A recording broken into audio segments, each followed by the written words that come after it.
अस्सलाम वालेकुम रहमतुल्लाहि व बरकातुहू। मेरा नाम है इंजीनियर फरमान ख़ान और आप लोग देख रहे हैं एफ के मेक ऑफिशियल यूट्यूब चैनल। आज की इस इम्पोर्टेंट वीडियो में हमने आप लोगों को रोटरी टाइप कंप्रेसर के बारे में बताना है। ये मैंने एक रोटरी टाइप का कंप्रेसर खोल के रखा हुआ है। इसमें मैंने आप लोगों को रोटरी कंप्रेसर के पार्ट्स के बारे में बताना है और साथ ही साथ इसका वर्किंग प्रिंसिपल भी आपको समझाना है कि रोटरी कंप्रेसर जो है ना ये वर्क किस तरह करता है। सो वीडियो को बिल्कुल लास्ट तक देखें। अगर चैनल पर नए हो तो प्लीज़ चैनल को सब्सक्राइब करना ना भूलिएगा। तो ये वो रोटरी कंप्रेसर है जिसको मैंने काट के रखा हुआ है। आप इसका ये टॉप का हिस्सा देख सकते हैं। इस पर इस कंप्रेसर के मुतालिक डेटा दिया गया है। ये कंप्रेसर 220 वोल्ट एसी पर चलता है। इसकी जो फ्रीक्वेंसी है वो 50 हर्ट्ज़ है। साथ ही साथ ये सिंगल फेज़ है, एक से मुराद सिंगल फेज़ है और 42 LRA का है, यानी लाख डॉट एम्पियर इसकी 42 है। और साथ ही साथ ये R22 रेफ्रिजरेंट के लिए डिज़ाइन किया गया है। ये इस कंप्रेसर के टॉप साइड का डोम है। यहाँ पर जो रेफ्रिजरेंट पंप से कंप्रेस होकर निकलता है वो इस डोम के अंदर यहाँ पे प्रेशराइज हालत में जमा होता रहता है और इस लाइन के ज़रिए से जो दरमियान में दिखाई दे रहा है, इस लाइन के ज़रिए से यह रेफ्रिजरेंट बाहर कंडेंसर की तरफ डिस्चार्ज होता है। और इसके साथ बिल्कुल अटैच जो लगे हुए हैं ये कॉमन रनिंग स्टार्टिंग के टर्मिनल्स हैं, जिसके साथ वाइंडिंग के ये कॉमन रनिंग स्टार्टिंग के तारें लगी होती हैं। इसके बाद एक नज़र इसके वाइंडिंग को देखते हैं। ये इसका वाइंडिंग है इस हाउसिंग के अंदर। रोटरी कंप्रेसर में भी रेसिप्रोकेटिंग कंप्रेसर की तरह दो वाइंडिंग लगी होती है, जिसके 3 टर्मिनल निकलते हैं, कॉमन रनिंग और स्टार्टिंग। इन दोनों वाइंडिंग में से जो मोटी तार वाली वाइंडिंग है जो बाहर की तरफ आप लोगों को दिखाई दे रही है, ये वाइंडिंग मेन वाइंडिंग है, जबकि अंदर की वाइंडिंग मेन वाइंडिंग की तार से थोड़ी सी बारीक होती है और इसके साथ कैपेसिटर बतौर रनिंग तार के लिए लगाया जाता है। इस वाइंडिंग के सेफ्टी के लिए एक अदद और लोड भी लगा होता है, जो कि ये है। आप लोगों ने अक्सर देखा होगा जब रोटरी कंप्रेसर एक ख़ास लिमिट से ज़्यादा गर्म होता है तो यही ओवरलोड जो है उसको ट्रिप करवाता है। इस ओवरलोड का काम कंप्रेसर की सेफ्टी है। अगर कंप्रेसर अंदरूनी साइड पे किसी भी वजह से गर्म हो रहा हो, चाहे करंट की ज़्यादती से हो या चाहे गैस की प्रेशर और टेम्परेचर से हो, लेकिन अगर वाइंडिंग बहुत ज़्यादा गर्म हो रहा है तो इसके जलने का ख़तरा होता है। तो इसलिए ये ओवरलोड जो है उसके कॉमन की सीरीज़ में लगाया जाता है, ताकि जब भी इस वाइंडिंग का टेम्परेचर एक ख़ास लिमिट से ज़्यादा बढ़ता है तो ये उसको ट्रिप करवाता है। इस स्टेटर के अंदरूनी साइड पे और कुछ भी नहीं होता, सिर्फ स्लॉट्स लगे होते हैं जिसमें वाइंडिंग डाली जाती है और इसके दरमियान में से रोटर जो है वो फिट किया जाता है। इसके बाद ये इस कंप्रेसर का रोटर है और इसके नीचे कुछ मैकेनिकल पार्ट्स हैं, जबकि ये जो पार्ट आप लोगों को दिखाई दे रहा है ये डूम का बिल्कुल निचला हिस्सा है, जिसमें ऑयल जो है वो पड़ा होता है। और यहाँ से ये जो सक्शन एकोमोडेटर का लाइन है वो यहाँ से इंटर होता है कंप्रेसर के अंदर। ये सक्शन लाइन जो इस कंप्रेसर के अंदर जो हुजिंग होता है यानी पंप होता है उसके अंदर डायरेक्टली इंटर होता है और ये बॉटम जो है ये ऑयल से भरा होता है, जिससे कंप्रेसर के तमाम हिस्सों को ऑयल पहुंचाए जाते हैं। और ये इसका नीचे वाला हिस्सा होता है जिस पे रोटरी पड़ा होता है।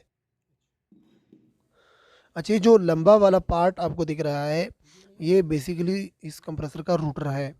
जब इस कॉयल के अंदर मैग्नेटिक फील्ड पैदा होता है तो इस मैग्नेटिक फील्ड के इंडक्शन की वजह से ये रोटर जो है ये गोल घूमता रहता है, यानी ये रोटरी हरकत करता है। ये रोटर गोल रोटेशन करता है और इसके साथ निचली साइड पर कुछ मैकेनिकल पार्ट्स अटैच होते हैं। अच्छा, ये पार्ट इसका लोअर कवर है ये वाला, जबकि दरमियान में जो है ये एंड बुश है। इस कवर ने हुजिंग को बंद किया होता है और इन दोनों के दरमियान में एक सील लगा दिया जाता है ताकि रेफ्रिजरेंट यहाँ से बाहर रिस्क कर लीक ना हो जाए। जबकि रूटर और हुजिंग के दरमियान में एक बुश लगाया जाता है जिसको मेन बुश कहा जाता है। अब इस कवर को खोलेंगे और इसके अंदर वाले पार्ट्स को एक नज़र देखेंगे कि इसमें अंदर क्या क्या चीज़ें और किस तरह लगी होती हैं। अच्छा, इस कवर के दरमियान में आप देखें जो होल बनाया हुआ है ये बेसिकली एंड बुश है, जो कि अंदर से बहुत ही स्मूथ और हमवार बनाया होता है ताकि इस शॉफ्ट के साथ इसका रगड़ की कुव्वत ना हो। लेकिन अगर किसी वजह से इसमें खुरदरापन आ जाता है तो इससे शॉफ्ट जो है वो इस एंड बुश के अंदर सही तरह से रोटेशन नहीं कर पाएगा, जिससे कंप्रेसर का जो आरपीएम है वो बहुत बुरी तरह मुतासर होता है। अच्छा, इस हुजिंग के दरमियान में जो पार्ट्स लगे होते हैं इनको एक नज़र देखते हैं। ये रोलर लगा हुआ है जिसको थोड़ी देर के लिए बाहर निकालते हैं ताकि हमें अंदर वाले पार्ट्स अच्छी तरह से नज़र आए। ये देखिए दरमियान में से ये शाफ्ट है जो कि नीचे रोटर के साथ कनेक्ट है, और ये बाहर की तरफ एक्सेंट्रिक है। आप देख रहे हैं दायरे से जो बाहर है। सो जो शाफ्ट ये बिल्कुल सेंटर पर है, जबकि एक्सेंट्रिक जो है ये दायरे से थोड़ा सा बाहर है, ताकि इस रूलर को अच्छी तरह से साइडों के साथ घुमा सके। इस साइड पे जो जरी बनी हुई है इसमें एक ब्लेड लगता है, जिसको एक स्प्रिंग के ज़रिए से दबाया जाता है ताकि ये अंदर रूलर के साथ अच्छी तरह से टाइट कनेक्टेड हो। ये स्प्रिंग इसके पीछे से इस सुराख के अंदर लगाया जाता है। स्प्रिंग ने ब्लेड को रूलर के साथ अच्छी तरह से दबाया होता है। अच्छा, ये दरमियान में जो स्पेस है गोल, ये सिलेंडर होता है बेसिकली, और इसके एक साइड पर सक्शन लाइन जो है वो डायरेक्टली सक्शन एकमुलेटर से ही इंटर होता है। ये सक्शन एकमुलेटर से जो सक्शन लाइन है वो इस हुजिंग के अंदर डायरेक्टली इंटर होता है। आप देख रहे हैं सुराख में से बिल्कुल कुछ भी नहीं है, कोई फ्लिपर वाल कुछ भी नहीं है, डायरेक्टली इस हुजिंग के अंदर ही खुलता है। तो आप अंदर से भी सक्शन लाइन के जो होल बना हुआ है सक्शन लाइन रेफ्रिजरेंट के लिए, वो आप देख सकते हैं। ये अगर आप लोगों को मैं थोड़ा सा वाज़ेह दिखा सकूं, ये जो सुराख है इस सक्शन रेफ्रिजरेंट को इन करने के लिए लगा हुआ है।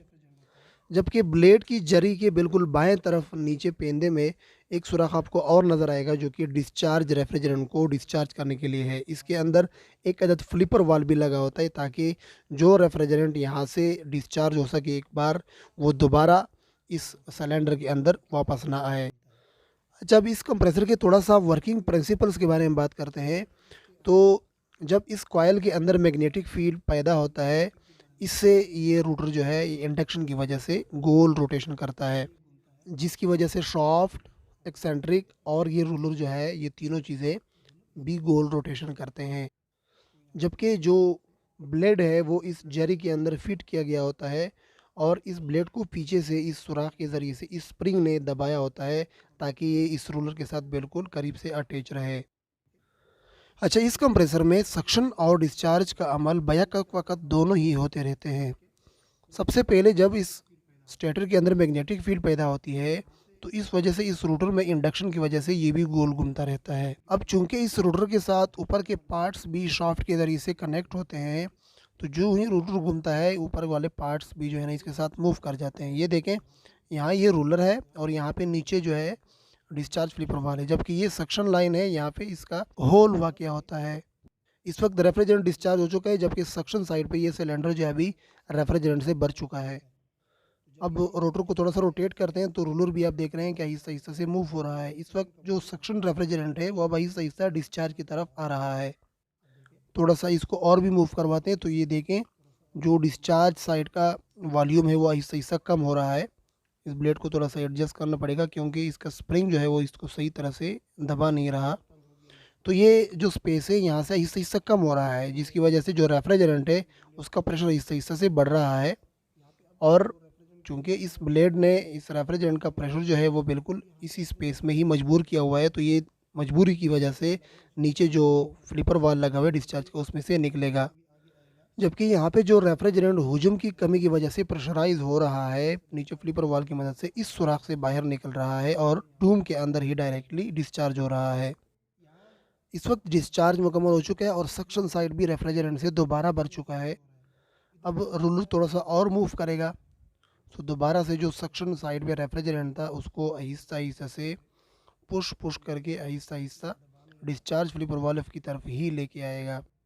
यहाँ पे ब्लेड थोड़ा सा मसला कर रहा है स्प्रिंग की वजह से। अच्छा, यहाँ पे थोड़ा सा गौर से देखें, इस साइड से सक्शन हो रहा है क्योंकि इस स्पेस के अंदर रेफ्रिजरेंट आहिस्ता आहिस्ता जा रहा है, जबकि दूसरी तरफ से लगातार डिस्चार्ज हो रहा है।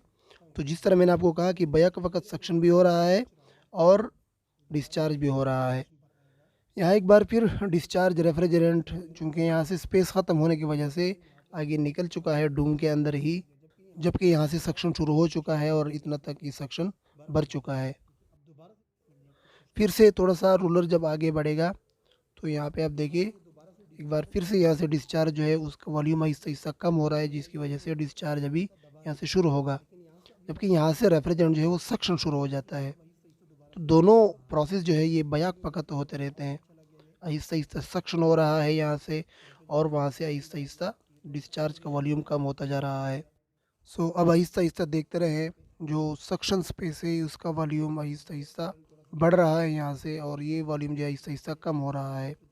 इसका मतलब सक्शन रेफ्रिजरेंट अंदर और भी आ रहा है, जबकि डिस्चार्ज रेफ्रिजरेंट जो है उसके लिए वॉल्यूम कम होने की वजह से ये यहीं से हिस्सा प्रेशराइज हो रहा है, जिसकी वजह से ये डिस्चार्ज फ्लेपर वाल्व से डूम में निकालता है, जबकि यहाँ से बार बार जो है सक्शन रेफ्रिजरेंट जो है वो सक करता रहता है। तो इस तरह तेज़ी के साथ चूँकि ये कंप्रेसर घूमता रहता है तो बार बार सक्शन बार बार डिस्चार्ज इस तरह बैक वक्त में होते रहते हैं।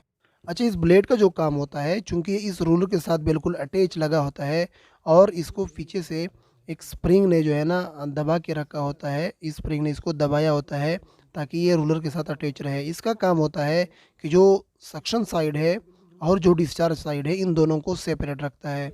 ये सक्शन वाला साइड है जबकि ये डिस्चार्ज वाला साइड है, ताकि इन दोनों रेफ्रिजरेंट में सेपरेशन पैदा हो।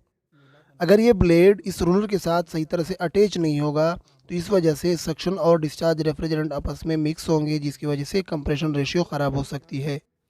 अच्छा, ये जो होल आपको दिखाई दे रहा है ये डिस्चार्ज वाला होल है जो कि सीधा ही डूम के अंदर खुलता है। अच्छा, ये जो है इस कंप्रेसर का डिस्चार्ज लाइन है, ये जो डिस्चार्ज लाइन है ये सीधा ही डूम में खुलता है। जब रेफ्रिजरेंट डिस्चार्ज हो रहा होता है तो रूटर के अंदर से जो सुराख है इसके ज़रिए से भी रेफ्रिजरेंट जो है वो डूम के ऊपर की तरफ आता है और बहुत ही प्रेशराइज हालत में होता है। अब यहाँ से जो रेफ्रिजरेंट आता है प्रेशर की हालत में तो वो कंप्रेसर के इस टॉप साइड में यहाँ पे बहुत हाई प्रेशर के साथ और हाई टेम्परेचर के साथ जमा हुआ होता है और इस लाइन के ज़रिए से ये रेफ्रिजरेंट कंडेंसर के अंदर प्रेशर की हालत में जाता है। इस ट्यूब के दूसरे सिरे से कंडेंसर का ट्यूब अटैच होता है। इस कंप्रेसर के शाफ्ट में आप लोगों को एक छोटा सा सुराख दिखाई दे रहा है। इस सुराख के ज़रिए से जो कंप्रेसर ऑयल होता है वो नीचे से इस शाफ्ट के अंदर से होके जो अंदरूनी हिस्से होते हैं उसको लुब्रिकेट करने के लिए ऊपर की तरफ चढ़ जाते हैं। इस शाफ्ट के गोल घूमने से जो ये सुराख होता है इसमें जो ऑयल होता है वो सेंट्रीफ्यूगल फोर्स के ज़रिए से ये रूटर के दरमियान में हाई प्रेशर रेफ्रिजरेंट के साथ ऑयल भी आता है ताकि जो दूसरे हिस्से होते हैं वो उनको भी अच्छी तरह से लुब्रिकेट किया जा सके। जब रेफ्रिजरेंट हाई प्रेशर होने के साथ अपने साथ ऑयल भी लेके आता है तो ऑयल यहाँ पर हाई प्रेशर होने की वजह से डूम के साइडों की तरफ मजबूर होते हैं। तो हाई प्रेशर रेफ्रिजरेंट इस दरमियान वाली लाइन में से जाता है, जबकि जो ऑयल होते हैं वो साइडों के साथ चिपक के दोबारा नीचे पेंदे की तरफ हिस्सा हिस्सा फ्लो होते हैं। जब ऑयल हाई प्रेशर रेफ्रिजरेंट के साथ डूम के ऊपर वाली साइड की तरफ जाते हैं तो चूंकि ये अपनी बारीपन की वजह से दोबारा नीचे पेंदे की तरफ आता है। यहाँ पर ऑयल को थोड़ा सा स्प्रे शक्ल देने के लिए इस शाफ्ट के दरमियान में से आप छोटी छोटी पथरियाँ देख रहे हैं। जब इस पर से ऑयल निकलते हैं डूम की ऊपर वाली साइड की तरफ तो वो स्प्रे की सूरत में यहाँ से पेल जाते हैं ताकि जो साइडों के पार्ट्स होते हैं उनको अच्छी तरह से लुब्रिकेट कर सकें। अच्छा, वैसे तो रोटरी कंप्रेसर और रेसिप्रोकेटिंग कंप्रेसर में काफ़ी फ़र्क होता है, लेकिन एक बड़ा फ़र्क इन दोनों में ये होता है कि जो रोटरी कंप्रेसर होते हैं इनमें जो सक्शन लाइन होता है वो डायरेक्टली हुजिंग के अंदर खुलता है। यहाँ पर से सक्शन एकमुलेटर की तरफ से जो लाइन आता है पेंदे से वो इसके साथ अटैच होता है। इस लाइन के ज़रिए से सक्शन एकमुलेटर से एक तवातर के साथ रेफ्रिजरेंट जो है वो हुजिंग के अंदर दाखिल होता रहता है, जबकि इसके हुजिंग से जो डिस्चार्ज है वो इस होल के ज़रिए से डूम के अंदर डायरेक्टली खुलता है। यही वजह होती है कि जब ये कंप्रेसर जूँ ही ये चल पड़ता है तो फ़ौरन कंप्रेसर के अंदर एक ज़्यादा हीट जो है ना वो डिवेलप होता है, जिसकी वजह से कंप्रेसर की बॉडी हर वक्त जो है ना वो गर्म रहती है। जब तक ये कंप्रेसर चलता रहता है तब तक प्रेशराइज और हाई टेम्परेचर वाला रेफ्रिजरेंट डूम के अंदर फैला होता है, जिसकी वजह से कंप्रेसर की बॉडी बहुत ज़्यादा हीट होती है। जबकि रेफ्रिजरेटर के कंप्रेसरों में ये चीज़ उल्टा होता है, यानी सक्शन डायरेक्टली डूम में और डिस्चार्ज जो होता है वो पम्प यानी हुजिंग से निकला होता है। अच्छा, इस कंप्रेसर में जब हम ऑयल चार्ज करेंगे तो वो इस डिस्चार्ज लाइन से चार्ज करेंगे, क्योंकि एक तो सक्शन एकमुलेटर से हुजिंग के अंदर डायरेक्टली जाएगा। पहले तो सक्शन एकमुलेटर से ऑयल जाता नहीं है, जबकि अगर जाएगा भी तो वो इस हुजिंग के अंदर जाएगा, जिसका जाना हुजिंग के अंदर कंप्रेसर के लिए बहुत नुकसानदेह होता है। लेकिन अगर हम डिस्चार्ज की ट्यूब से डालेंगे तो ये ऑयल जो है वो डायरेक्टली डूम के अंदर फैलेगा और पेंदे की तरफ जाएगा। तो ये थी आज की वीडियो। इस वीडियो में हमने रोटरी कंप्रेसर के बारे में बहुत ही डिटेल में जाना कि रोटरी कंप्रेसर का कंस्ट्रक्शन किस तरह होता है और ये वर्किंग जो है ना किस तरह करता है, इसका वर्किंग प्रिंसिपल क्या होता है, ये सारा सब कुछ हमने इस वीडियो में जो है ना देख लिया। सो अगर आप लोगों को वीडियो पसंद आती है तो प्लीज़ वीडियो को लाइक करें, शेयर करें अपने दोस्तों के साथ, और अगर चैनल पर नए हैं तो चैनल को सब्सक्राइब करना ना भूलिएगा। अंटिल टू नेक्स्ट वीडियो मुझे दीजिएगा इजाज़त। अल्लाह हाफ़िज़।